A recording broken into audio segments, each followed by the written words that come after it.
Alors une affaire qui intervient dans un contexte bien particulier au Maroc. Un journaliste marocain, rédacteur en chef du site Lacomé, est en prison depuis plusieurs semaines pour avoir publié un lien vers une vidéo d'Hakmi, Al-Qaïda au Maghreb islamique, appelant au djihad au Maroc. Alors il s'agit d'Ali Anousla, il est inculpé pour terrorisme.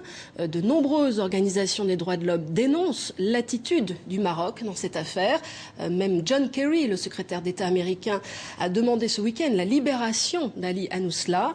Notre invité dans ce journal, Charles Saint-Pro, merci d'être avec nous. Vous êtes directeur de l'Observatoire d'études géopolitiques de Paris. Vous êtes un spécialiste du monde arabe et de l'islam. Quelle est votre position sur cette affaire? Vous pensez que cette arrestation est justifiée ou pas?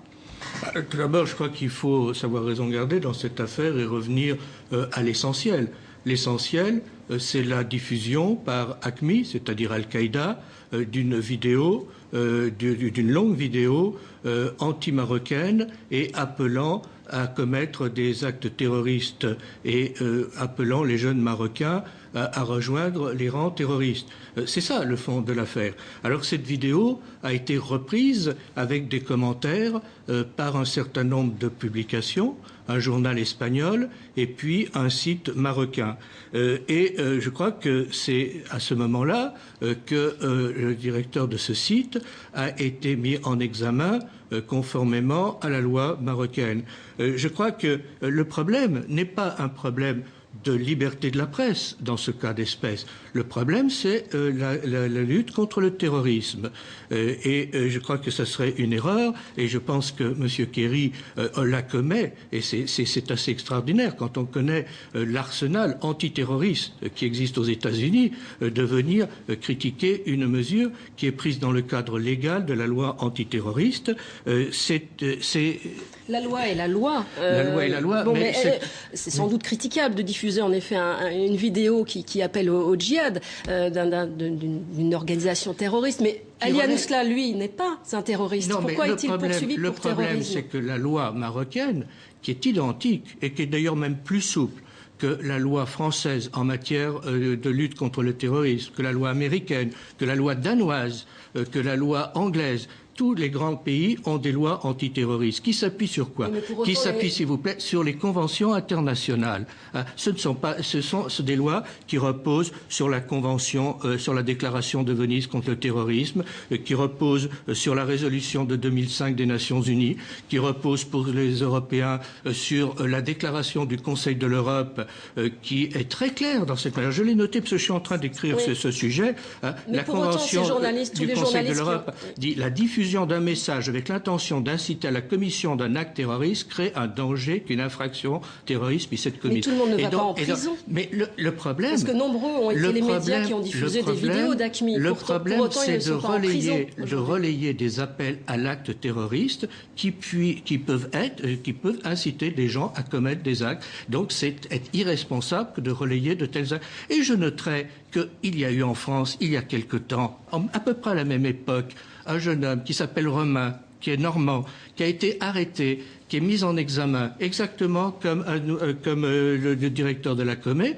pour avoir à peu près fait les mêmes choses. Il est directeur d'un site, il a retransmis, il a traduit des textes d'Al-Qaïda appelant aux terroristes, il a été mis en examen et personne n'a rien dit, tout le monde trouve ça normal.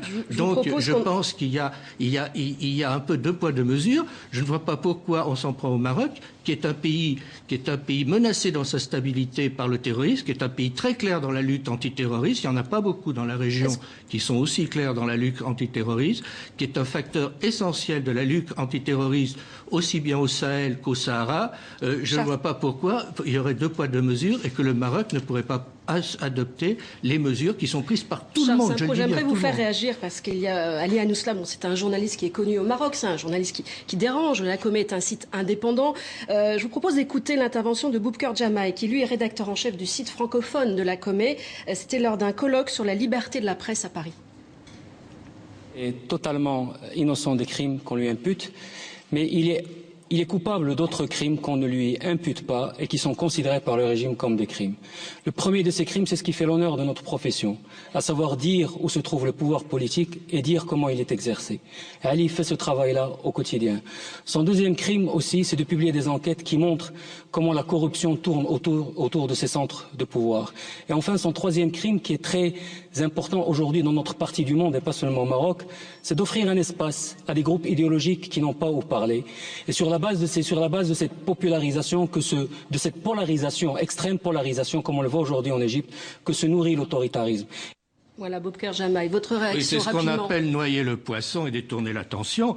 Si donner un espace à des gens qui ne peuvent pas parler, c'est laisser la parole aux terroristes d'Al-Qaïda, je doute que tout ça... Mais en fait, nous avons là une manœuvre.